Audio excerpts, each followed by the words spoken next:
नमस्ते दोस्तों, आज मैं आपको एक Korean romantic comedy film the beauty inside की कहानी बताने वाला हूँ, जो साल 2015 में रिलीज हुई थी। स्पॉइलर अलर्ट, आगे पूरी कहानी बताई जाएगी तो सावधान रहिए। फिल्म की कहानी एक लड़के वूजिन के इर्द गिर्द घूमती है, जिसे एक बेहद अजीब और दुर्लभ बीमारी है। अपने 18वें जन्मदिन पर वूजिन को पहली बार पता चला कि वो हर सुबह एक नए चेहरे और शरीर के साथ उठता है। शुरुआत में वूजिन खुद इस हालत से हैरान और परेशान हो गया था। उसने अपनी माँ मून सुक को अपने इस अजीब हालात के बारे में बताया। शुरुआत में उन्हें यह सब स्वीकारना बहुत मुश्किल लगा, लेकिन फिर उन्होंने अपने बेटे को वैसे ही अपनाया जैसे वो है। वूजिन ने अपने बचपन के सबसे अच्छे दोस्त संगबेक को भी सब कुछ बता दिया। संगबेक ने भी वूजिन को समझा और पूरी तरह सपोर्ट किया। अब मून सुक और संगबेक के साथ से वूजिन ने अपनी सच्चाई को अपनाना और इसके साथ जीना सीख लिया। हर सुबह वूजिन किसी और इंसान के रूप में उठता है। कभी वो मर्द होता है, कभी औरत, कभी बूढ़ा, कभी बच्चा, या फिर किसी दूसरे देश का व्यक्ति। कभी कभी तो उसकी भाषा भी बदल जाती है। हालांकि बाहर से वो हर दिन नया होता है, मगर अंदर से वो हमेशा वही वूजिन रहता है। अब वो हर सुबह अपने नए रूप को कंप्यूटर पर रिकॉर्ड करता है ताकि खुद पर नजर रख सके। हर दिन उसके लिए एक नया चैलेंज होता है। उसे हर बार नए शरीर के मुताबिक खुद को ढालना पड़ता है।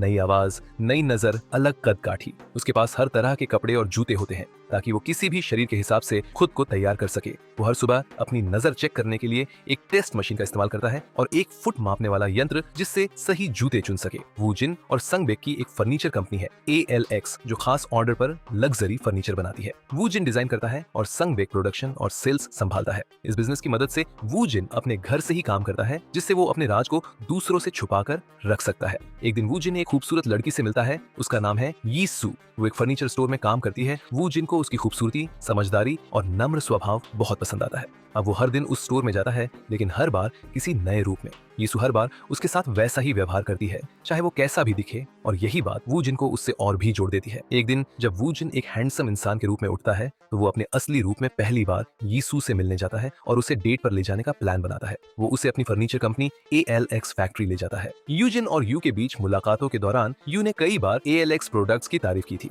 एक दिन वे दोनों साथ में सुशी खाते हैं और अच्छा वक्त बिताते हैं। यूजिन उससे अगली डेट पर चलने के लिए कहता है। वह चाहता है कि अगले दिन वह उसी सुंदर लड़के की शक्ल में यू से मिले, इसलिए वह पूरी रात जागता रहता है ताकि वह किसी और रूप में ना जागे। ये सिलसिला कई दिनों तक चलता है और यूजिन हर दिन नींद की कमी से थकता चला जाता है। धीरे धीरे दोनों एक दूसरे के बहुत करीब आ जाते हैं और उनका रिश्ता मजबूत हो जाता है। लेकिन एक दिन यूजिन मेट्रो में सो जाता है और किसी और शक्ल में उठता है। डर के मारे कि यू कहीं घबरा ना जाए, वह डेट कैंसिल कर देता है और सोचता है कि अब वह यू से कभी नहीं मिलेगा। हालांकि वह खुद को रोक नहीं पाता और यू को मैसेज करता रहता है। वो उसके लिए एक खास कस्टम फर्नीचर भी भेजता है, जो यू को उसके बॉस को इम्प्रेस करने में मदद करता है। यूजिन फिर एक लड़की के रूप में यू के ऑफिस में पार्ट टाइम नौकरी करता है ताकि उसके करीब रह सके। वह यू से दोस्ती करता है और उसे डिनर पर चलने का कहता है। वह उसे ALX फैक्ट्री ले जाता है और सच बताने का फैसला करता है। वो उसे अपने लैपटॉप में रिकॉर्ड किए गए वीडियो दिखाता है, जिसमें वो यू के बारे में बात करता है। वह उन्हें याद दिलाता है कि उन्होंने साथ में एंटीक फर्नीचर, गिटार और म्यूजिक के बारे में क्या बातें की थी। लेकिन यू को यह सब एक बीमार मजाक लगता है। उसे यकीन नहीं होता और वह गुस्से में कहती है कि वह कभी उससे संपर्क न करे। वह वेयर हाउस से निकल जाती है। यूजिन टूट जाता है और रो पड़ता है। कुछ समय बाद यू को यूजिन की याद सताने लगती है। वह सोचती है क्या हो अगर वह सच कह रहा हो। यूजिन द्वारा गिफ्ट की गई टेबल उसे रोज उसकी याद दिलाती है। आखिरकार एक दिन वह यूजिन से मिलने उसके घर जाती है। दरवाजा खोलने वाला शख्स एक लड़की होती है, यूजिन का नया रूप। वे दोनों साथ में डिनर करते हैं। यूजिन फिर से उसे अपने हालात समझाता है और यू फैसला करती है कि वह उसके साथ सोएगी ताकि अगली सुबह वह देख सके कि यूजिन सचमुच किसी और रूप में जागता है या नहीं। यूजिन उसे अपने हालात के बारे में और बताता है कि वह कैसे इस स्थिति को झेलता है। वह बताता है कि वह 29 साल का है। पहले उसने इस अजीब हालत को स्वीकार कर लिया था, लेकिन जब से यू उसकी जिंदगी में आई है, ये सब और मुश्किल हो गया है। उसने कई बार खुद को यू से दूर रखने की कोशिश की, लेकिन वह खुद को रोक नहीं पाया। अगले दिन सुबह यू उठती है और देखती है कि वही लड़की जो कल रात उसके साथ डिनर पर थी, अभी भी उसके पास सोई हुई है। यूजिन को सोता छोड़ वह उसके कपड़े, जूते और लैपटॉप में रिकॉर्ड की गई वीडियोस देखती है। जब यूजिन उठता है, वह एक लड़के के रूप में उठा होता है।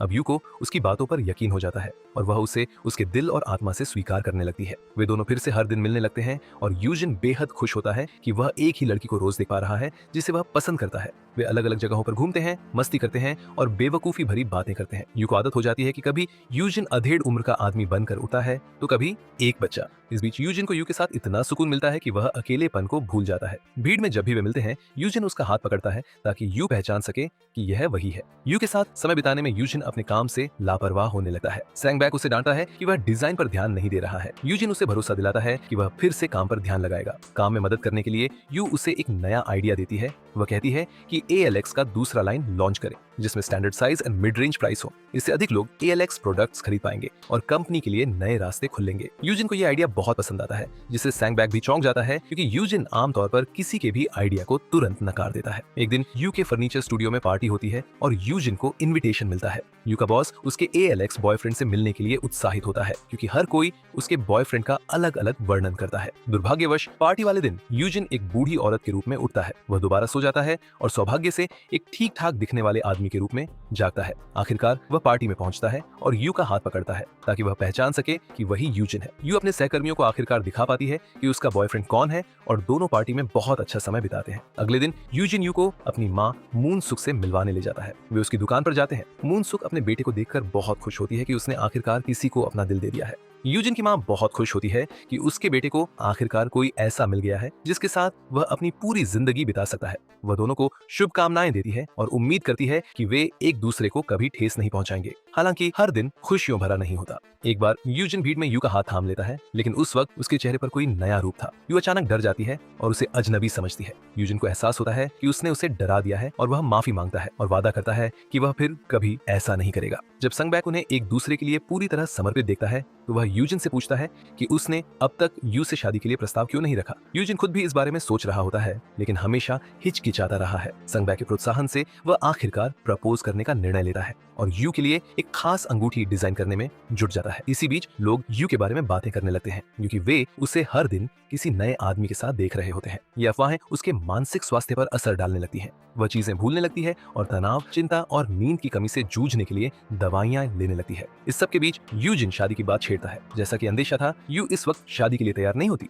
वो कहती है कि शादी से पहले बहुत सारी बातों पर विचार करना जरूरी होता है। वो समझाती है कि जैसे यूजिन हर सुबह आईने में खुद को देखकर समय लेता है, खुद को स्वीकारने के लिए, अपनी नजर जांचने और जूते की माप लेने के लिए, वैसे ही उसे भी समय चाहिए ये सोचने के लिए कि वह हर दिन किसी नए इंसान से शादी कैसे कर पाएगी। वह यह भी कहती है कि वह यह सोच भी नहीं सकती कि अपने माता पिता को यूजिन से कैसे मिलवाएगी। यू की बातों से यूजिन बहुत आहत होता है। उसे लगता था कि वे दोनों एक ही राह पर चल रहे हैं, लेकिन अब ऐसा लगता है जैसे वे दो अलग अलग किताबें पढ़ रहे हैं। इस बातचीत से यू मानसिक रूप से टूट जाती है और एक साथ बहुत सारी दवाइयां ले लेती है। वह बीमार पड़ जाती है और अस्पताल में भर्ती कराई जाती है। यूजिन को पता चलता है कि वह रिस्पेरिडोन नाम की दवा ले रही थी, जो तनाव और अनिद्रा के लिए दी जाती है। उसे यू की मनोचिकित्सक का एक ऑडियो संदेश भी मिलता है, जिसमें यू को सलाह दी जा रही थी कि वह अपनी मानसिक सेहत के लिए यूजिन से कुछ समय के लिए दूरी बना ले। यूजिन ये सब जानकर स्तब्ध रह जाता है। वह सोचने लगता है कि गलती यू की थी, जो उसने उसे कुछ नहीं बताया, या फिर वह खुद इतना अंधा था कि यू के दर्द को कभी महसूस ही नहीं कर पाया।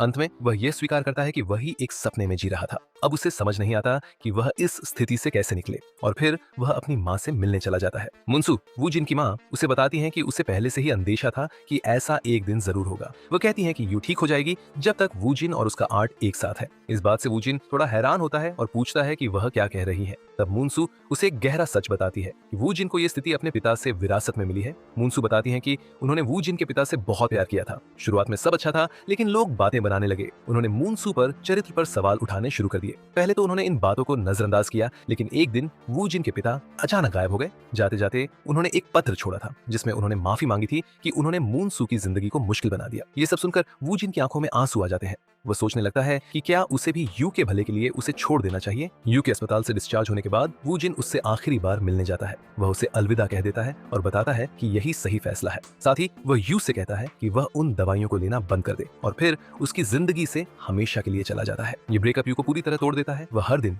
वूजिन को याद करती है। 10 महीने बीत जाते हैं। अब यू बिना दवाइयों के सो सकती है, लेकिन वूजिन की कमी उसे हर पल खलती है। एक दिन यू की बॉस उसे एक चेक वेबसाइट से कुछ फर्नीचर डिजाइन दिखाती है और उससे कहती है कि वह डिजाइनर का कॉन्टैक्ट ढूंढे। यू को उन डिजाइनों में वूजिन का यूनिक स्टाइल नजर आता है और उसे शक होता है कि ये डिजाइन उसी के हैं। इसके बाद वह संगबैक से मिलने जाती है, लेकिन वह ठंडे अंदाज में बात करता है और वूजिन के बारे में कुछ भी कहने से इनकार कर देता है। लेकिन यू की नजर उसके ऑफिस में रखे चेक रिपब्लिक से आए एक कार्गो बॉक्स पर पड़ती है, जिससे उसके शक और पक्के हो जाते हैं। यू को एहसास होता है कि वूजिन से दूर रहना उसके लिए और भी ज्यादा तकलीफदेह है। वह सीधे चेक रिपब्लिक चली जाती है। जब वह वेबसाइट के पते पर पहुंचती है तो एक अनजान कोरियन आदमी दरवाजा खोलता है और कहता है कि वह किम वूजिन को नहीं जानता, लेकिन यू बहाने से कहती है कि वह अपने स्टोर के लिए उसका फर्नीचर कलेक्शन देखना चाहती है। घर के अंदर यू को अलग अलग साइज और जेंडर के जूते दिखाई देते हैं, जिससे उसे पूरा यकीन हो जाता है कि यही वूजिन है। वह वूजिन से अपने प्यार का इजहार करती है और कहती है कि वह अपना पूरा जीवन उसके साथ बिताना चाहती है। वूजिन आखिरकार उसके सामने सच स्वीकार करता है और कहता है कि वह नहीं चाहता कि यू फिर से बीमार हो। यू कहती है कि वह जानती है कि उसके साथ रहना आसान नहीं होगा, लेकिन उसके बिना रहना उससे भी ज्यादा मुश्किल है। दोनों भावुक हो जाते हैं और रोने लगते हैं। फिर दोनों खुद को संभालते हैं और चेक रिपब्लिक की खूबसूरत गलियों में टहलने निकलते हैं। यू कहती है कि उसे कोई फर्क नहीं पड़ता कि वूजिन हर दिन बदलता है, क्योंकि वह उसके अंदर के किम वूजिन से प्यार करती है। फिल्म का अंत होता है उस खूबसूरत सीन से जहां वूजिन वह रिंग निकालता है जो उसने पहले बनाई थी और आखिरकार यू की उंगली में पहनाता है। तो दोस्तों, ये थी मेरी द ब्यूटी इनसाइड मूवी की हिंदी एक्सप्लेनेशन। अगर आपको ये कहानी पसंद आई हो तो कमेंट करें, वीडियो को लाइक करें, सब्सक्राइब करें और नोटिफिकेशन ऑन करना न भूलें। देखने के लिए धन्यवाद।